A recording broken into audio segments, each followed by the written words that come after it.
बिस्मिल्लाहिर्रहमानिर्रहीम। अस्सलाम वालेकुम। आप देख रहे हैं हालात। मैं हूं सईद चौधरी। अडयाला जेल में जीएचक्यू हमला केस का ट्रायल चल रहा है और इस केस की समाअत बगैर किसी कार्रवाई के एक मरतबा फिर मुलतवी हो गई है और ख्याल ये किया जा रहा है कि आज जो तोशाखाना 2 केस है उसकी समाअत जो है वो भी बगैर कार्रवाई के मुलतवी हो जाएगी, डेट पड़ जाएगी। क्या ये किसी बड़े एक्ट के लिए स्टेज की तैयारी हो रही है? और फिर कुछ खबरें ऐसी हैं कि मुराद सईद साहब जो हैं उनकी लोकेशन ट्रेस हो गई है और उनकी गिरफ्तारी के लिए जो लॉ फोर्सिंग एजेंसीज है वो घेरा तंग कर रही है और ख्याल ये ज़ाहिर किया जा रहा है, इम्कान ये ज़ाहिर किया जा रहा है कि आइंदा चंद दिनों में उनकी गिरफ्तारी जो है वो अमल में लाई जा सकती है। और फिर हाफिज साहब की जो पॉलिसी है सियासत में, सियासी मामलात में, सियासी मुकदमात में अदम मुदाखलत की, उसमें नज़रसानी भी हो सकती है। ये मैं बड़े वसूख के साथ आपके सामने चीज़ रख रहा हूँ। और फिर पीटीए वाले कोशिश में लगे हुए हैं कि अपोजिशन की दीगर जमातों के साथ मिलके कोई तहरीक की फ़ज़ा बन जाए, तहरीक वगैरह चल जाए। क्या अपोजिशन वाले कोई तहरीक चलाने में कामयाब हो जाएंगे? ये अली मीन गटापुर की तरह जो उमर अयूब साहब हैं वो भी चकमा दे गए हैं अपने लीडर इमरान खान को। वो क्या मामला है? लेकिन इससे पहले हम बात करेंगे जनाब जस्टिस सैयद मंसूर अली शाह साहब ने एक दरखास्त दी थी चीफ जस्टिस को और छुट्टियां मंजूर नहीं हुई। उन्होंने सऊदी अरब में जाना था जनाब एक कॉन्फ्रेंस में शिरकत के लिए। कल भी मैंने ये अर्ज किया था, कल भी लाग मैंने इस पे किया, तो मैंने कहीं मजीद तफसीलात लेके मैं आपके सामने रखूंगा। तो अब ये पता चला है कि जनाब जो सैयद मंसूर अली शाह साहब हैं वो प्राइवेट निजी दौरे पे उन्होंने जाना था सरकार की तरफ से, या ये जो कॉन्फ्रेंस वगैरह हो रही है ना ये वहाँ सऊदी हुकूमत के ज़ेर एहतमाम नहीं हो रही बल्कि प्राइवेट एनजीओ है अल बराका, वो फोरम है, एनजीओ है, थिंक टैंक है उसका, और वो इस्लामिक इकानमी पे काम कर रही है एनजीओ। और शेख साले अब्दुल्ला जो है ना कामल, वो मरहूम, उन्होंने इसकी बुनियाद रखी थी और इस्लामी तावन सालसी सेंटर के तावन से ये जो कॉन्फ्रेंस है ये हो रही थी। ये कोई सरकारी ऑफिशियल कोई दावतनामा मसूल नहीं हुआ था। अगर वो सरकारी तौर पर दावतनामा मसूल होता तो फिर वो वजारत कानून के ज़रिए या हुकूमत पाकिस्तान के ज़रिए आता और फिर वो सुप्रीम कोर्ट के चीफ जस्टिस तक पहुँचता है। फिर चीफ जस्टिस पाकिस्तान फैसला करते जनाब कि किस जज साहब को इस काम के लिए वो चुनते हैं और उनको भेजा जाता है। तो बहरहाल जो सैयद मंसूर अली शाह साहब है इन्होंने एडीआर सिस्टम जो है, जो सालसी का निज़ाम है, इस हवाले से बड़ा काम किया हुआ है। तो ये सालसी के हवाले से वहाँ कॉन्फ्रेंस हो रही थी तो इनको दावतनामा आया था जनाब और ये वहाँ जाना चाहते थे। अब जो खबरें चल रही हैं जनाब, इन्होंने 5 दिन की रुख्सत मांगी थी और जनाब चीफ ने कहा जनाब 2 दिन के लिए जनाब आपको छुट्टी दी जा सकती है। पहली बात तो यह कि मैंने अपने ज़राए से जो कन्फर्म किया, बड़े वसूख के साथ ये मैं बात बता सकता हूँ कि इन छुट्टियों के हवाले से चीफ जस्टिस और जस्टिस सैयद मंसूर अली शाह के दरमियान कोई मुकालमा ही नहीं हुआ, इंटरेक्शन ही कोई नहीं था। वो ज़ाहिर है एक रूटीन के मुताबिक, और वो मैंने ये भी अर्ज किया था कि जनाब इसके लिए एनओसी की ज़रूरत होती है, शायद एक्स पाकिस्तान लीव के लिए ये मंजूरी सदर से लेना पड़ती है, कानून क्या कहते हैं और रूटीन रिवायत क्या है, तो ये मैं आपके सामने रख देता हूँ ये बात भी। पहली बात तो ये है कि जनाब ये सेक्रेटरी जो होता है ना किसी जज का, वो इंटीमेट करता है, ये इस तरह दरख्वास्त नहीं होती खिदमत जनाब चीफ जस्टिस पाकिस्तान, ये ऐसे दरख्वास्त नहीं होती। वो एक इंटीमेट करता है जनाब जज साहब आज बीमार हैं, वो उसकी जो कापी है इंटीमेशन की वो रजिस्ट्रार को भेज देता है, एडिशनल रजिस्ट्रार जुडिशल जो है जो काज लिस्ट जारी करता है उसको भेज देता है, और एक कापी जो है इसकी वो एडिशनल रजिस्ट्रार आईटी को, यानी कि जो सेम डे के मुकदमात को देखते हैं, जिस दिन सुबह काज लिस्ट जारी होती है और उसी दिन उस केस की समाअत होना होती है, वो एडिशनल रजिस्ट्रार आईटी जो है वो उसको देखते हैं, वो लिस्ट वगैरह जारी करते हैं, तो उनको वो भेज दी जाती है इंटीमेशन के, अब जज साहब बीमार हैं, वो 2 दिन नहीं आ सकेंगे या आज मुकदमात की समाअत नहीं करेंगे। फिर उसके नतीजे, उस इंटीमेशन के नतीजे में वो काज लिस्ट जो है वो मनसूख कर दी जाती है, या फिर जिन दिनों में छुट्टियां करनी होती हैं उन दिनों की काज लिस्ट जारी नहीं की जाती उन जजों के नाम। इस इंटीमेशन की बुनियाद पर रजिस्ट्रार जो है वो चीफ जस्टिस से हदायत भी लेते हैं, उसके बाद वो ज़ाहिर है वो कार्रवाई जो आगे बढ़ाते हैं। ये जो इस तरह की छुट्टियां होती हैं, जैसे जस्टिस सैयद मंसूर अली शाह साहब ने जाना था, एक तो ये ना हमारे इस्लामी टच का एक बड़ा मामला है ना, आप इस्लामी मजहबी टच दे दें, यहाँ जिनका नाम ECL में डाला होता है हुकूमत ने, मुख्तलिफ मुकदमात होते हैं, वो भी दरख्वास्त देते हैं जनाब मैंने उम्रा की अदायगी के लिए जाना है अपनी फैमिली के साथ, मेरा नाम ECL से निकाला जाए। इसी तरह जनाब इन्होंने जो जाने के लिए कहा कि जनाब एक तो मैंने वो शिरकत करनी है वहाँ फोरम में, सालसी फोरम जो है हो रहा है, और दूसरा उम्रा की अदायगी के लिए भी मैंने जाना है। तो अभी चंद माह पहले तो उम्रा करके आए हैं, जब ये चीफ जस्टिस का तकर्रर हो रहा था तो उन दिनों ये गए हुए थे वहाँ उम्रा की अदायगी के लिए। बहरहाल उन्होंने फिर एक मरतबा ये कहा। अब ये जो एक्स पाकिस्तान लीव होती है, इसकी जो जज दरखास्त देता है, जो इंटीमेशन भेजता है, बाकायदा एक नोट भेजा जाता है, एप्लीकेशन नहीं होती, नोट भेजा जाता है सेक्रेटरी की तरफ से कि जनाब इज्जत माब जज साहब जो है ये फलां से फलां तारीख तक जो है ये उम्रा की अदायगी के लिए या किसी कॉन्फ्रेंस में शिरकत के लिए ये मुल्क से बाहर जा रहे हैं, तो एक तो एक्स पाकिस्तान लीव जो है इनकी ये मंजूर की जाए, दूसरा NOC जारी किया जाता है, नो ऑब्जेक्शन सर्टिफिकेट, क्योंकि इनके जो सरकारी पासपोर्ट हैं तो फिर NOC के बगैर ये ट्रैवल नहीं कर सकते, और चीफ जस्टिस ही नो ऑब्जेक्शन सर्टिफिकेट इनको जारी करते हैं कि जनाब ये जो कॉम्पिटेंट अथॉरिटी है, मुजाज अथॉरिटी, उसने इजाज़त दे दी है कि जनाब ये अलाउ कर दिया है कि ये बैरून मुल्क जा सकते हैं। ये दो चीज़ें होती हैं। हाँ, अगर चीफ जस्टिस ने छुट्टी लेना हो तो फिर वो एक्स पाकिस्तान लीव, तो वो सदर पाकिस्तान से, मैंने कहा था ना मेरा ख्याल सदर का भी कोई किरदार है, तो उसमें जो चीफ जस्टिस ने अगर छुट्टी पे जाना हो तो वो एक्स पाकिस्तान लीव पे जाना हो, NOC लेना हो, तो वो फिर सदर मुमलकत को नोट भेजा जाता है, और सदर मुमलकत की मंजूरी से एक्स पाकिस्तान लीव मंजूर होती है और NOC जारी होता है, और कायम मकाम चीफ जस्टिस का नोटिफिकेशन है वो जारी होता है। इसी तरह हाई कोर्ट में भी अगर जजों ने जाना हो तो वो चीफ जस्टिस का इख्तियार है, वो NOC जारी करते हैं, एक्स पाकिस्तान लीव जो मंजूर करते हैं। अगर चीफ जस्टिस ने जाना हो तो फिर वो गवर्नर को, यही काम जो वफाक में सदर मुमलकत करते हैं, यहाँ ये गवर्नर जो है सूबे के, वो ये एक्स पाकिस्तान लीव और NOC जो है वो जारी करते हैं। और ये मेरी इत्तला के मुताबिक जो सैयद मंसूर अली शाह साहब और याहिया फरीदी साहब का इस मौजू पे कोई टक्कर नहीं हुआ, कोई बात ही नहीं हुई। हाँ, सेक्रेटरियों की सतह पे बात हुई हो तो वो अलग बात है कि जनाब 5 दिन की छुट्टी चाहिए थी, 2 दिन की चाहिए थी, ये कोई ऑफिशियल टूर नहीं था, और ये चीफ जस्टिस का इख्तियार है कि जनाब वो छुट्टी दें या ना दें, वो समझते होंगे जनाब उस कॉन्फ्रेंस से ज्यादा जरूरी काम ये है जिसकी हम तनख्वाह लेते हैं, वो काम करें। पहले भी वैसे उन्होंने सहाफ़ियों के साथ गुफ्तगू करते हुए कहा था कि जनाब जो कॉर्पोरेट के मामलात को समझने वाले जज, जब उन्होंने कहा कि मियाँ गोल्ड हसन औरंगजेब को क्यों लेके आए हूँ, तो वो तो काम ही नहीं करते। उनका इशारा सैयद मंसूर अली शाह साहब की तरफ, सैयद मंसूर अली शाह साहब ने जो उनके पसंदीदा रिपोर्टर्स हैं उनके जरिए उन्होंने फिर अपने दादा शाह शुमार जो है वो जारी करवाए थे, जनाब ये इन्होंने इतने मुकदमात की समाअत की हुई है, तो मैंने इतने मुकदमात जिन्होंने निपटाए हैं इस दौरान, वगैरह वगैरह। पर ये इशू नॉन इशू को इशू बनाने के लिए, और फिर उसमें उम्रे का मजहबी टच भी दे दिया गया। तो ये एक खबर जो है, बहरहाल वो उसी ग्रुप की तरफ से खबर जो है वो सामने आई थी, जो सैयद मंसूर अली शाह साहब के करीब समझे जाने वाले साफ़ी हैं, उन्होंने ये जनाब रौला चला पाया से जनाब पता नहीं की हो गया। और दूसरी ये जो अपोजिशन वाले एक इस्लामाबाद के होटल में कॉन्फ्रेंस कर रहे हैं, 2 रोज़ा कॉन्फ्रेंस, इसको जनाब जो हेड कर रहे हैं, एक तो शाद का खान अब्बासी साहब हैं, और दूसरे जो हैं वो हैं जनाब महमूद खान अचकज़ई साहब। ये होटल वालों ने जनाब कह दिया है कि जनाब पहले भी इन्होंने ये शाद का खान अब्बासी साहब ने ये कहा है कि जनाब पहले हमने फलां जगह कॉन्फ्रेंस रखी, फिर फलां जगह रखी, फिर जनाब पता नहीं कोई मार्की में रखी, वहाँ भी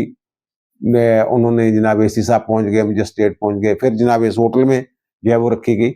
एक तो ये कि जो कॉन्फ्रेंस हॉल है, ये जनाब पाबंदियाँ शबंदियाँ लगाने वाली जो बात की जा रही है, मेरा तो ख्याल है कि ऐसा करने से उल्टा जो है वो हुकूमत के खिलाफ जो है बुरा तासर दिया जाता है। ये मैं बता दूं, वो कॉन्फ्रेंस जो उन्होंने करना चाह रहे थे, कॉन्फ्रेंस हॉल जो है लोगों की दिलचस्पी का ये आलम है, पूरा हॉल खाली पड़ा हुआ था। जो लीडरान थे वो मौजूद थे, जितने लोग स्टेज पे थे उससे 2 गुना कर लें आप, 3 गुना कर लें, वो हॉल में मौजूद थे। और बहरहाल अब जो होटल वाले हैं उन्होंने ये कह दिया है, ये ज़राए से खबरें चल रही हैं, लेकिन मैं ये पक्की खबर दे रहा हूँ कि जनाब जो जनरल मैनेजर है ना होटल के, उन्होंने कह दिया जनाब हम जो है ना वो مزید جو ہے کانفرنس جاری رکھنے کی اجازت نہیں دے سکتے. تو یہ جناب جو ہے آپ کی جو بکنگ تھی دوسرے دن کی وہ ہم کینسل کر رہے ہیں. انہوں نے بڑا رولا شولا ڈرایا, خاتون بھی وہاں بیٹھی ہوئی تھی, تو انہوں نے کہا جناب نہیں آپ کریں تو ہم دیکھ لیں گے کون. انہوں نے کہا جی تسی تے چپ کر کے چلے جانا نا, بھگتنا سانو پینا نا, ساڈا 150 بندہ ملازم ہے اس ہوٹل کا, وہ سارے دے ملازم دا تسی کیوں خطرے چ پان لگے. اور دوسرا پھر اس کانفرنس میں جو مولانا فضل الرحمان صاحب ہیں ان کے بغیر اپوزیشن کی کوئی تحریک کامیاب ہو ہی نہیں سکتی. ان لوگوں کے پاس اسٹریٹ پاور ہی نہیں ہے. ووٹ بینک ہو سکتا ہے پی ٹی آئی کے پاس ہو, لیکن ان کے لوگ جو ہے, میں بار بار یہ بات کرتا ہوں, وہ ڈرے ہوئے ہیں, سہمے ہوئے ہیں, وہ باہر نکلنے کے لیے تیار ہی نہیں. اس بات کا عمران خان کو بھی اندازہ ہے. اسی لیے تو وہ کبھی کہتے ہیں آپ منظور پشتین سے رابطہ کریں, مہرنگ بلوچ سے رابطہ کریں, شاید میں بھی وہاں سے کوئی امداد مل جائے. اور پھر سب سے بڑھ کے مولانا فضل الرحمان صاحب, مولانا فضل الرحمان صاحب کے حوالے سے میں نے بتا ہی دیا تھا جناب, انہوں نے 2 شرائط رکھی ہیں کہ جناب اگر آپ نے گنڈا پور کو ہٹانا ہے تو دوسرا جو ہے وہ میں نامزد کروں گا, نیاز جو وزیر اعلیٰ ہوگا, اور دوسرا یہ کہ مجھے اپوزیشن لیڈر بنا دیا جائے. اپوزیشن لیڈر بنا دیا جائے تو پھر معاملات سہارا بہت سارے چیف الیکشن کمیشنر کے تقرر سمیت بہت سارے معاملات جو ہیں وہ وزیر اعظم اور چیف جو اپوزیشن لیڈر ہیں وہ مل کے طے کرتے ہیں. تو یہ ان پہ اعتبار بھی نہیں کر رہے. مولانا صاحب پکڑائی نہیں دے رہے. مولانا صاحب کا جو وزن ہے نا وہ حکومت کی طرف ہی رہنا ہے, دیکھ لیجئے گا آپ. بہرحال اب یہ جو تحریک چلانے کے لیے بڑکے مار رہے ہیں عمر ایوب صاحب, یہ عمران خان نے یہ ہدایت کی تھی تحریک چلانے کے لیے, جب انہوں نے کہا جناب تحریک چلائیں تو زوراں تے شوراں نال چلاؤ, تو انہوں نے کہا سی جناب تسی جڑا نا ایک تے وہ جڑی خاتون آ مہرنگ بلوچ وہ نال رابطہ کرو, اور دوسرا تسی رابطہ کرو جناب منظور پشتین دے نال. یہ عمر ایوب کی ڈیوٹی لگائی گئی. اب عمر ایوب صاحب کو یہ پیغام آیا کہیں سے کہ بھائی صاحب یہ بڑکے چھڑکے جو مار رہے ہیں آپ یہ مارتے رہیں, لیکن اگر ابھی ہم آپ کو ایک سیاستدان کے طور پہ دیکھ رہے ہیں, میں خبر دے رہا ہوں کہ عمر ایوب صاحب حالے تھانوں سے ایک سیاستدان دے طور پہ دیکھ رہے ہو. اگر تسی مہرنگ بلوچ نو ملتے ہو یا منظور پشتین نو شامل کر دیو اپنے نال, انہوں نے ملا کے تحریک چلانا چاہتے ہو, تو پھر تھانوں اسی اسی نظر سے دیکھاں گے جس نظر اسی دوسرے انہوں نے دیکھ رہے ہیں. پھر سیاستدان والی گل ساری سارے کاغذاں فارغ ہو تسی پھر. تو پھر وہ جو صاحب ہیں عمر ایوب صاحب بڑکے تو بڑی مارتے ہیں, تو پھر وہ جناب انہوں نے وہ جو بیان شیان دے کے گوگلوں تو مٹی موٹی لاد دیتی ہے, لیکن کوئی ملاقات شلاقات دا کوئی پروگرام جڑا نا نہیں بنتا. اگر انی ہی دلیری ہے نا دے اندر ہے جڑی میری خبر آ, تو پھر تحریکاں چل گئی ہیں. تحریکاں چلانے واسطے جگرے وڈے کرنے پندے, دل وڈے کرنے پندے. اور دوسرا جو میں نے عرض کیا, یہ جو آئندہ دنوں میں نا کچھ چند بڑی گرفتاریاں جو ہے نا وہ متوقع ہیں. یہ عمر ایوب صاحب والا جو ہے ان کے بھی سمجھنا وارانٹ نکل کے ہوئے تھے, لیکن یہ ظاہر ہے پھر جو میں نے عرض کیا کہ جناب وہ چکما دے کے نکل گئے, ادھر ادھر ہو گئے نے, تو شاید انہیں دی بچت ہوگی. لیکن جو گرفتاریاں ہونے والی ہیں ان میں میری اطلاع کے مطابق جو مراد سعید صاحب ہیں انہیں ایک دفعہ 2 ہفتے پہلے لوکیٹ کر لیا گیا تھا, لیکن اس سے پہلے کہ گرفتاری کی کاروائی ہوتی وہ وہاں سے نکل گئے. اور اب جو ان کی لوکیشن کا پتہ یہ چلا ہے, اور یہ بھی پتہ چلا ہے کہ اعظم سواتی صاحب اور کچھ جو سمگلر ہیں نا وہ انہیں فیسیلیٹیٹ کر رہے ہیں, جو افغانستان کے ساتھ سمگلنگ میں ملوث مافیاز ہیں نا وہ انہیں فیسیلیٹیٹ کر رہے ہیں. اچھا, ان کی لوکیشن جو ہے وہ پشاور میں آئی تھی. اب یہ پتہ چلا ہے کہ جو نا بالا گوٹ کاغان اور چلاس ادھر ان علاقوں میں کہیں وہ ہیں, اور ان کی گرفتاری کے لیے ظاہر ہے وہ کوششیں وغیرہ ہو رہی ہیں. اور وہ کہا جا رہا ہے کہ جناب آرمی چیف صاحب جو ہیں انہوں نے بڑی جناب نرم پالیسی رکھی ہوئی ہے سیاست دے والے نال. بلکہ یہ بھی ایک خبر مجھے دی ہے ذرائع سے میرے تک پائی ہے خبر کہ جناب یہ جو جج ایڈوکیٹ جنرل برانچ ہے نا جو قانونی معاملات دیکھتی ہے اس کی فوج کی, تو جناب اس کو بھی یہ کہہ دیا گیا ہے کہ جو سول عدالتوں میں مقدمات چل رہے ہیں ان میں آپ نے پروسیکیوشن کی کوئی مدد نہیں کرنی ہے, ان کو انڈیپینڈنٹلی آزادانہ طور پہ کوئی مقدمات جو ہیں وہ عدالتوں میں ثابت کرنے دیے جائیں. لیکن یہاں ایک مسئلہ یہ ہے کہ جناب جو یہ پالیسی بنائی ہے عاصم منیر صاحب نے, اس کے وہ اثرات ہی مرتب نہیں ہو رہے جو وہ چاہتے ہیں. اس کے باوجود کہ انہوں نے جج ایڈوکیٹ جنرل برانچ کو یہ ہدایت باقاعدہ باضابطہ یہ حکم جاری کر دیا ہوا ہے، اس کے باوجود یہ تاثر ہے، یہ ختم نہیں ہو رہا کہ جناب جو فوج ہے یہ سیاسی معاملات میں مداخلت کر رہی ہے۔ تو پھر اس کا جو حل ہے، جو باتیں ہو رہی ہیں، جو آوازیں اٹھ رہی ہیں کہ جناب اس طریقے نہ جڑا نا تسی کرنا چاہ رہے ہو، یہ سیدھیاں انگلاں دے نال گھیر نہیں نکلنا، یہ انگلیاں ٹیڑیاں ہی کرنیاں پینیاں جیسے ماضی میں ہوتا رہا ہے۔ تو پھر ایک اور جو مجھے بات کا پتہ چلا ہے کہ ہمارے ایک صحافی، سابق صحافی ہیں، ولاگر ہیں بہت بڑے، اور وہ پاکستان سے چند دن پہلے جو ہیں وہ جناب کہتے ہیں کہ میں فرار ہو کے پہنچ گیا ہوں جناب لندن، اور جناب مجھے جناب میرا خون جو بازو جو وہ خون سے لت پت تھا، پتہ نہیں کتنے 2 سیبوں کے ساتھ اور 4 سیبوں اور 2 پانی کی بوتلوں کے ساتھ میں نے اتنا سفر کیا، یہ کیا وہ کیا۔ تو وہ صاحب جو ہے نا، وہ جو اپنی صحبتیں قید کے دوران کہ فلاں وقت سے فلاں وقت تک میرے ساتھ یہ ہوا، میں گرفتار کیا گیا، اور اس کے بعد پھر جناب زبان کا بھی ان کا مسئلہ بن گیا تھا جناب، وہ بول نہیں پا رہے تھے، اس طرح کی چیزیں آپ نے سارے دیکھی ہوئی ہیں نا چیزیں۔ تو وہ جناب پتہ یہ چلا ہے کہ یہ صاحب جو ہے نا یہ کہاں رکھے ہوئے تھے، یہ سیالکوٹ میں تھے انہی کے پاس جن کے پاس وہ دعویٰ کرتے ہیں، لیکن وہاں بھائی صاحب کو کسی نے ہاتھ بھی نہیں، یہ تشدد کی بات کرتے ہیں نا، مجھے بلیک میل کرنے کے لیے کوئی خواتین کی اس طرح کی باتیں شاتیں جو ہو رہی ہیں، وہ جو میری اطلاع ہے اور مجھے یقین ہے کہ میرے ساتھ جو ہے وہ سچی بولا گیا ہے کہ ان کو ہاتھ بھی نہیں لگائے۔ ان کو زیادہ سے زیادہ کیا تکلیف دی گئی کہ جناب دن کے وقت 3 سے 4 گھنٹے تک نا ان کے کمرے کی لائٹیں مکمل طور پہ بند ہوتی تھی، اور یہ رات کو جاگتے تھے، اور جس وقت وہ لائٹیں بند ہوتی تھی اس کو یہ انجوائے کرتے تھے، سوئے رہتے تھے، یہ سوئے ہوتے تھے، وہ کہتے مجھے ٹائم کا نہیں پتہ چلا۔ یہ 3 سے 4 گھنٹے صرف ان کی لائٹیں جو ہیں بند ہوتی تھیں، اور پھر انہوں نے کہا جناب میں تو قرآن مجید پڑھنا چاہ رہا ہوں، تفہیم پڑھنا چاہ رہا ہوں، تفسیر پڑھنا چاہ رہا ہوں۔ تو ان کو ایک تفسیر جو ہے وہ فراہم کی گئی، تو انہوں نے کہا کہ نہیں مجھے یہ نہیں چاہیے، مجھے تفہیم القرآن چاہیے، مولانا مودودی صاحب والی۔ تو پھر ان کو تفہیم القرآن جو ہے وہ دی گئی جناب۔ تو انہیں کہا بھی گیا کہ تسی جو مرضی پڑھی جاؤ، لیکن تھوڑی سی رہنا اتھی ہے جیسے تسی پہلوں سی۔ اور دوسرا پھر ایک دن انہوں نے یہ فرمائش کی کہ جناب میں رات کو نا میٹھا ضرور کھاتا ہوں، تو جو آپ کی طرف سے مجھے میٹھا فراہم کیا جاتا ہے وہ دا ٹیسٹ ٹھیک نہیں ہوتا، میں نے پسند نہیں ہے۔ یعنی اس حد تک تو ان کے ساتھ رائتیں ہوتی رہی ہیں۔ اسی لیے تو کہتے ہیں جو جاتا ہے ان کے پاس اور پھر باہر آتا تو زیادہ ببر شیر ہوا ہوتا ہے، ان کو پتہ چل جاتا ہے ہمارے ساتھ زیادہ سے زیادہ یہ ہونا ہے جو ہو گیا ہے۔ تو پھر جناب وہ کیڈبری کی چاکلیٹس رات کو ایک صاحب جاتے تھے، وہ لا کے دیا کرتے تھے، اور یہ کہتے ہیں نا بڑی صحبتیں برداشت کی ہے۔ بہرحال اس طرح کی پالیسی جو ہے نا حافظ صاحب کی، اس کے خلاف بھی کچھ آوازیں جو ہے نا وہ اٹھ رہی ہیں کہ جناب ایسے کام نہیں چلنا، کام کسی بدنامی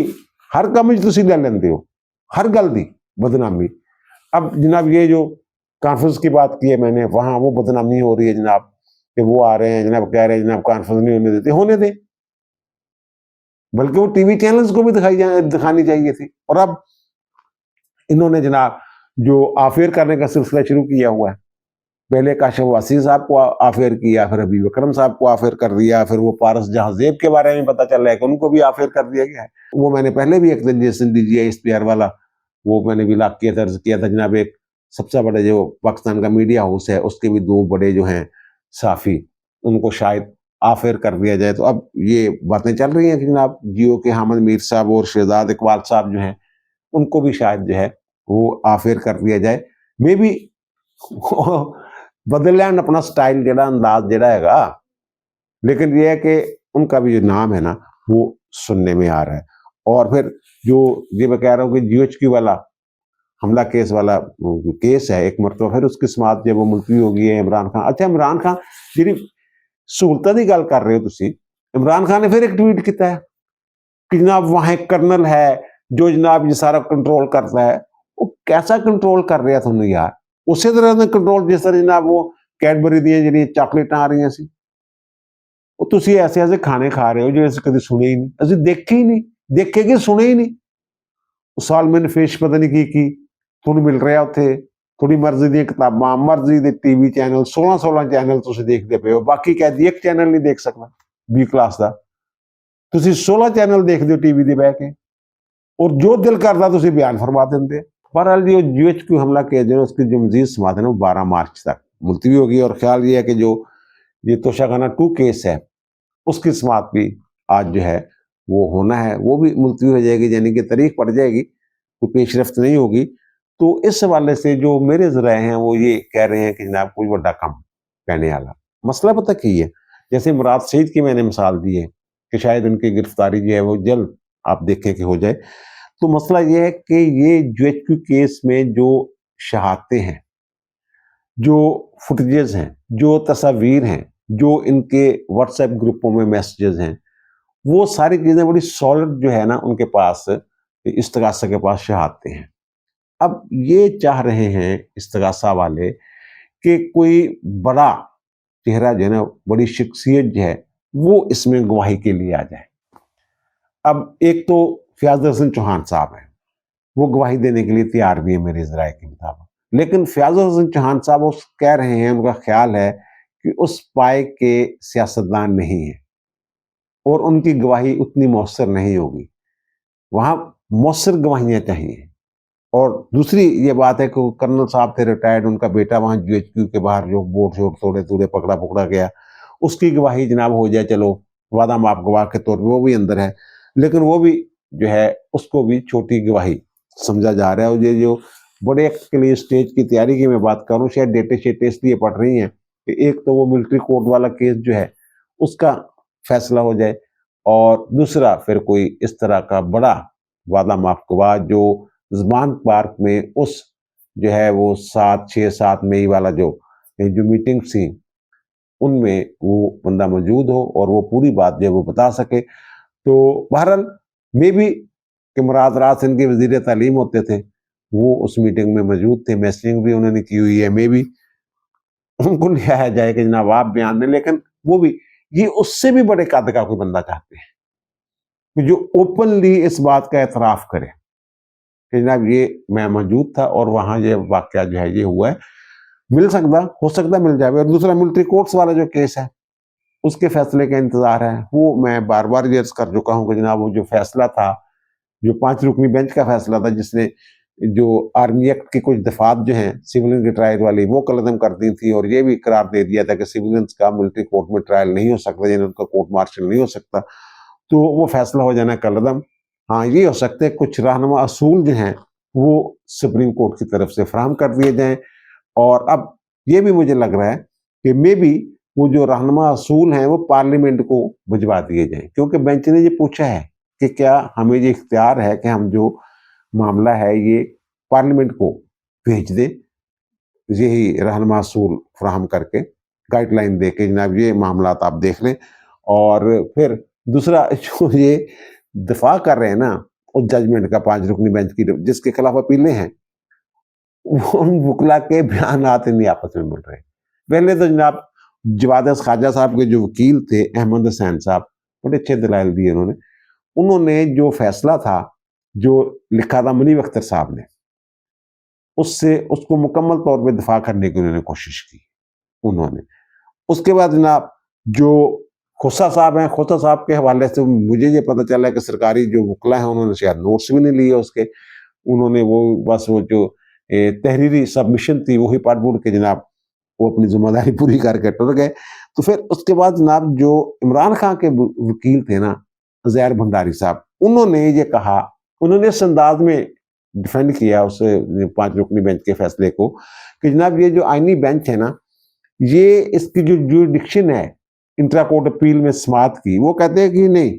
ये अपील की तरह आप नहीं सुन सकते इसको, आप इसको रिव्यू की तरह नज़रसानी की दरखास्त के तौर पे सुन सकते हैं। जैसे नज़रसानी की दरखास्त में जितना स्कोप होता है इतना की स्कोप है आपका, इससे आगे नहीं जा सकते। लेकिन इसके बरक्स जो फैसल सिद्दीकी साहब हैं सिविल सोसाइटी के वकील, वो जो कह रहे नहीं, एक तो उन्होंने ये कह दिया कि जो आर्मी एक्ट की शिक्कें जो है वो कलअदम की थी आपने, सॉरी वो 5 रुकनी बेंच ने, मैं नहीं चाहता कि वो कलअदम रहे, मैं उनको कलअदम करवाने नहीं है, बल्कि मैं یہ صرف میرا آرگومنٹس میرے یہ ہیں کہ سویلین کا کورٹ مارشل نہیں ہو سکتا، اس کے پاس اختیار نہیں ہے فوج کے پاس ٹرائل کا. اور پھر جو سلمان اکرم راجہ صاحب ہیں وہ جناب جو فیصلہ تھا 5 رکنی بینچ کا جس کے خلاف یہ اپیلیں ہیں منیب اختر صاحب والا، وہ کہہ رہے ہیں جناب وہ جو فیصلہ ہے اس میں جو گراؤنڈز دی گئی ہیں، وجوہات بیان کی گئی ہیں وہ درست نہیں ہے، لیکن نتیجہ ٹھیک ہے. ہاں وہ کہتے ہیں عائشہ ملک صاحبہ نے جو اضافی نوٹ دیا ہے وہ ٹھیک ہے، وہ 175(3) والا جو معاملہ ہے کہ جناب علیحدگی اختیارات کہ عدلیہ اور مقننہ انتظامیہ ان کے الگ الگ اختیارات ہوں گے، ایک دوسرے میں مداخلت نہیں کریں، وہ اس کے تحت وہ کہتے ہیں فوجی عدالتیں بن ہی نہیں سکتی. لیکن وہ بینچ کے جو ریمارکس ہیں ان سے جو لگتا ہے وہ کہتے ہیں نہیں جناب وہ ایکٹ جو بڑا پرانا ہے اور بہت سارے ججمنٹ جو ہیں وہ موجود ہیں جو کہتے ہیں جناب اس ایکٹ کے تحت جو ہے وہ کاروائی کی جا سکتی ہے. آرمی ایکٹ کی میں بات کر رہا ہوں اور آفیشیل سیکرٹ ایکٹ کی بات کر رہا ہوں. تو وہ بہرحال معاملہ جہاں تک. اور پھر جو ہمارے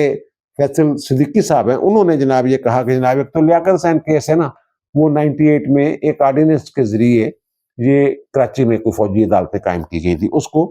قلعدم کر دیا گیا تھا. لیاقت حسین اس کیس کہتے ہیں. ایک تو ان کا جناب وہ بھی ایک کیس، لیکن اس سے بھی پرانا وہ کہتے ہیں کیس ہے وہ جناب وہ انہوں نے ایک کتاب کا حوالہ دیا، وہ بلوچستان ہائی کورٹ کے چیف جسٹس نے کتاب لکھی ہے جناب میر خدا بخش مری صاحب نے، انہوں نے اس کیس کا حوالہ دیا ہے. اور وہ کہتے ہیں جناب یہ PLD وغیرہ یا قانون کے رسالوں میں نہیں ملتی ججمنٹ، لیکن ججمنٹ ایسے موجود ہے. میں بتا دیتا ہوں وہ کیا ججمنٹ ہے جناب. 1980 میں نا جب یہ مارشل لا تھا تو انہوں نے وہ جو یہ PCO وغیرہ جاری کر کے ترمیم نہیں کر دیتے، انہوں نے 212A اس میں شامل کیا تھا 1980 میں. تو اس کو جو یہ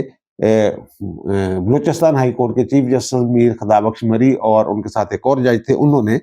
اس کو قلعدم کر دیا تھا جناب یہ ملٹری کورٹس نہیں بن سکتی. اب یہ جو ملٹری کورٹس ہیں جو لیاقت حسین کیس والا اور یہ والے جو ہیں یہ دہشت گردوں کے خلاف کارروائی کے لیے تھی، جنہوں نے عام لوگوں کے خلاف یہ ملٹری کورٹس تھی. لیکن وہ والی جو 9 مئی والی کورٹس ہیں وہ ہیں جنہوں نے فوجی تنصیبات پہ حملہ کیا، اور فوجی تنصیبات پہ حملہ کرنے والے جو ہیں وہ ملیٹنٹ ہوتے ہیں. فوج پہ جو حملہ آور ہو جائے تو ان کے کیس سیشن کورٹوں میں نہیں چلتے ہیں، ان کا کورٹ مارشل ہی ہونا ہوتا ہے. ہاں یہ ہے کہ آرٹیکل 10A جو ہے شفاف ٹرائل والا اس پہ پوری طرح عمل ہونا چاہیے جناب. وکیل کا حق ہونا چاہیے، دفاع کا مکمل حق ہونا چاہیے، گواہوں پہ جرا کا حق ہونا چاہیے. جو لکھا ہوا ہے قانون میں، قانون شہادت میں جو کچھ لکھا ہوا ہے، جو ضابطہ فوجداری میں لکھا ہوا ہے ٹرائل کے حوالے سے، وہ سارے چیزیں جو ہے وہ پوری ہونی چاہیے. اور میرا خیال ہے کہ جناب اس کا بھی کچھ انتظار ہو رہا ہے، یہ والا جو فیصلہ ہے اس کا بھی. اور پھر وہ جو میں نے کہا ہے کہ بڑے گواہوں کا، اور پھر جو میں نے کہا نا پالیسی، نرم پالیسی جناب فوج نہیں میرے خیال اس پالیسی تے نظر ثانی جیڑی ہے نا ہو رہی ہونی ہے میرے خیال یار. میں ہم کی دسا تھانوں بہرحال اوکھے دن نے یہ مزید اوکھے ہو جانے نے. اب دیجیے مجھے اجازت، انشاءاللہ ملاقات ہوگی نئے بھی لاکھ کے ساتھ. اللہ تعالیٰ آپ پر، مجھ پر، ہم سب پر مہربان رہے. اللہ حافظ.